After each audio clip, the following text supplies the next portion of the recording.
Czechoslovakia? Yeah, well, I'm not. Wow. Well, I'm first generation American. Yeah, my mom came over here on the boat with no money. She started working at a shoe factory, at a Batya shoe factory. It was terrible. She started with nothing, and she made it to Northwestern and studied to be an accountant and was an accountant for Reynolds Aluminum, and she worked her way up. The socialism there and the socialism to come. I'm sorry, it's here.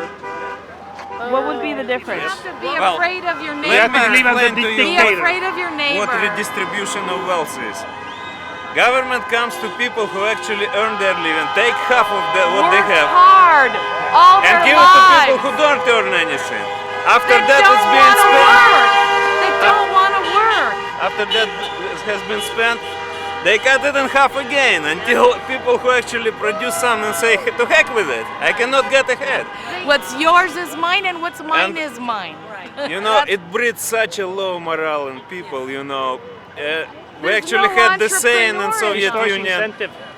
Destroys we completely pretend incentive to work and government accumulate pretends anything. to pay. That's how it was. Nothing was done, ever. You should see the roads aren't fixed.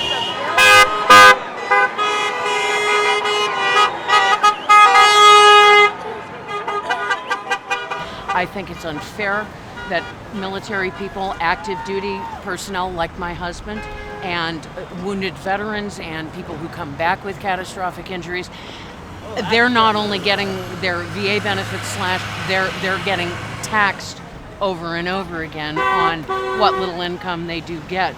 And I think that's just a crime. I think we have a whole generation here that's been brought up to expect a handout. Now we've got the great Messiah, and we now think that he's going to make everything better, and it's just not going to happen until we get back to what the founders wanted, which is every single one of us stepping up and saying, wait a minute, I have a right to have something to say here. I'm mad as hell, and I'm not gonna take it anymore! You ready?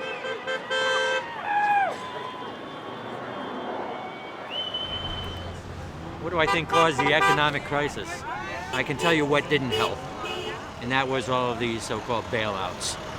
Let nature and economy take its own course rather than the government stepping in, using our money to bail them out. I'm unemployed. I live in a travel trailer.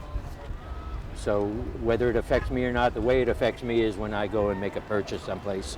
And the taxes recently went up to 9.75 in California, 9.75%. Before it was 8.75.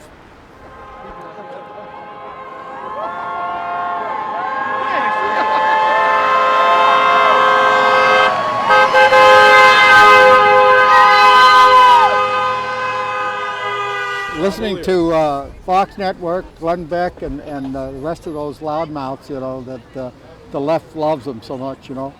But I saw this, printed this out on the internet, and I had an old couple. In fact, I got a couple big snakes at home, but too heavy to carry, so I thought I'd bring this little guy.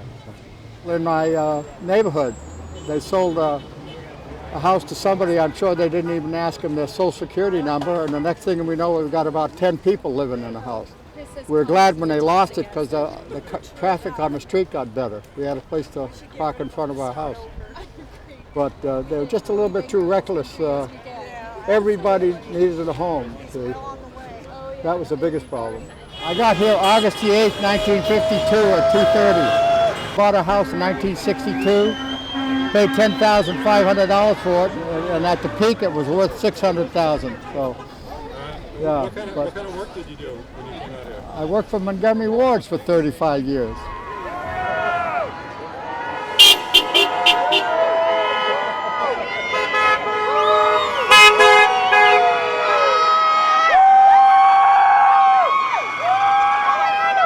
I left England when the socialists got in power in the 60s.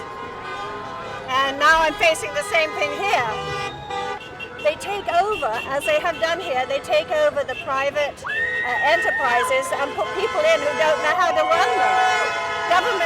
Government officials running private enterprise, they've not done the training. They've not done their 20 years in the company, working up from the mail boy right the way up to the top. They haven't done that, you know. I think that this president got in with the help of Acorn. There was a lot of fraud in the election process.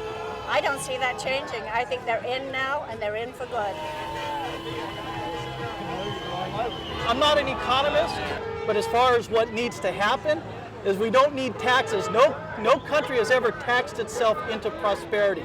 The way we get better economy is by cutting taxes. You know, it's just a chance for us to get out and be seen. I mean, we're not the protesting type, and I think that's what this protest is bringing out. Is people that have never protested before, never carried a sign. It's people with simple principles. I mean, every year you spend what you made the previous year and no more. And in an ideal world, you spend less, and then you start knocking down our $11.1 trillion debt. There's so many higher ups that can just be gotten rid of. There's so many middlemen that could be eliminated. So not only is it outlawing deficit spending, it's getting rid of those places and those things that don't need to be there. You know, we do commercial construction, and it's almost slowed down to a halt.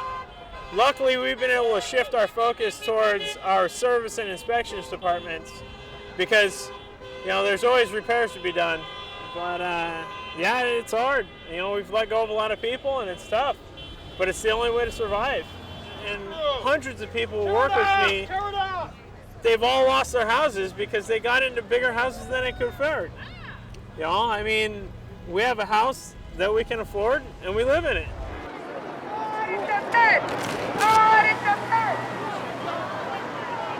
I have a landscape maintenance company, and I lose a lot of my work to immigrants.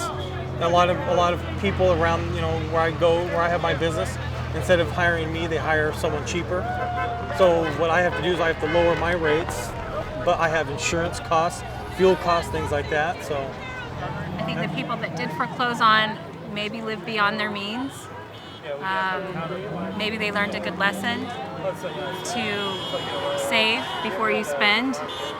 I'm a financial planner. You need to have a plan and then work your plan. You can't just haphazardly think that you deserve a Harley and go out and get it.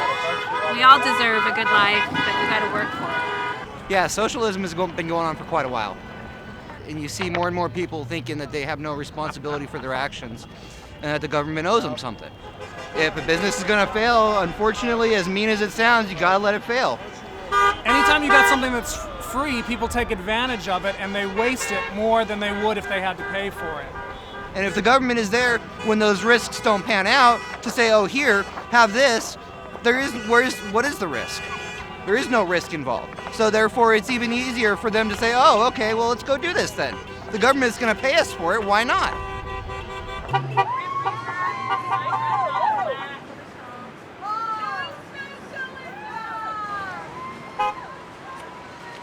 Relieve your tax stress here.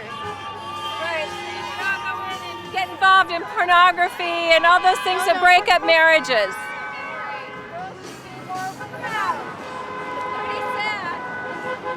So did you guys know this protest was going on today? No, we didn't actually. You had no idea? No. So this is all kind of a surprise Yes, tonight? and I'm glad I wasn't driving in it either. Yeah. We started these at 2:33, and then at 4:30, everybody started coming after work to the post office. And handing out cards and free waters. People are going to start coming in pretty soon, so it has improved business.